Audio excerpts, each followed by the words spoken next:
realizzata insieme all'art director dell'apprezzata avventura amatoriale Broken Sword 2.5 e benedetta da Charles Cecil in persona, Crowns and Pawns Kingdom of the Sith è una nuova avventura grafica sviluppata dal team europeo Tug of Joy.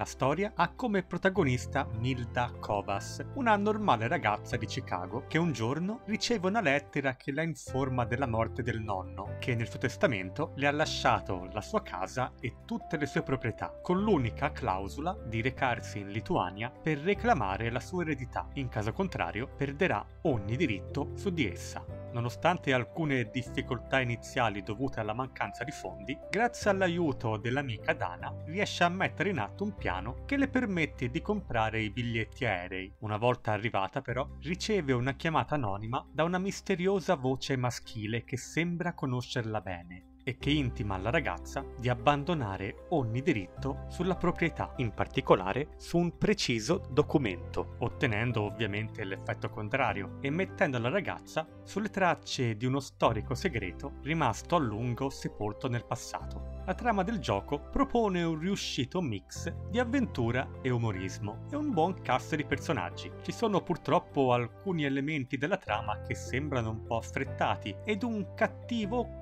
che non riesce ad essere incisivo come vorrebbe, ma la storia nel complesso è interessante e colma di dettagli sulla storia della Lituania.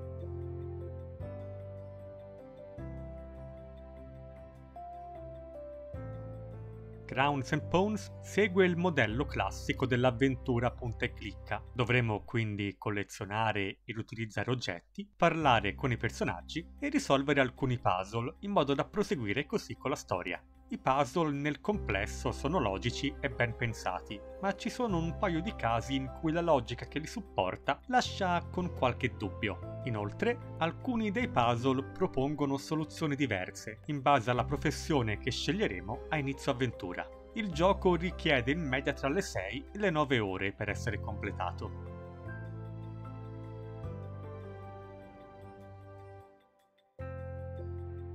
Il gioco opta per un misto di 2D e 3D, con ottimi ambienti 2D dipinti a mano che danno vita ad ambienti di ottima qualità e dai colori brillanti. I personaggi sono invece realizzati e animati in 3D, con uno stile a cartone animato. È inoltre possibile personalizzare un po' lo stile di Milda in fatto di abbigliamento. Ci sono purtroppo alcuni problemi nel motore del gioco, soprattutto quando la camera decide di usare lo zoom.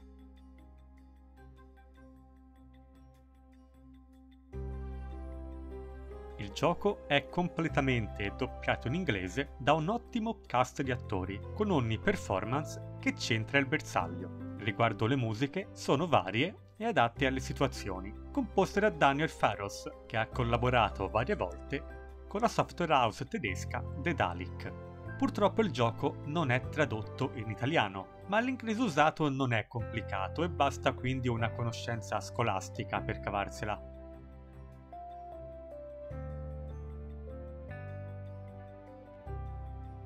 A parte qualche piccolo e tutto sommato trascurabile problema, Crowns and Pawns è un'ottima avventura, con la sua precisa identità. Un'avventura divertente e appassionante che i fan del genere sicuramente ameranno.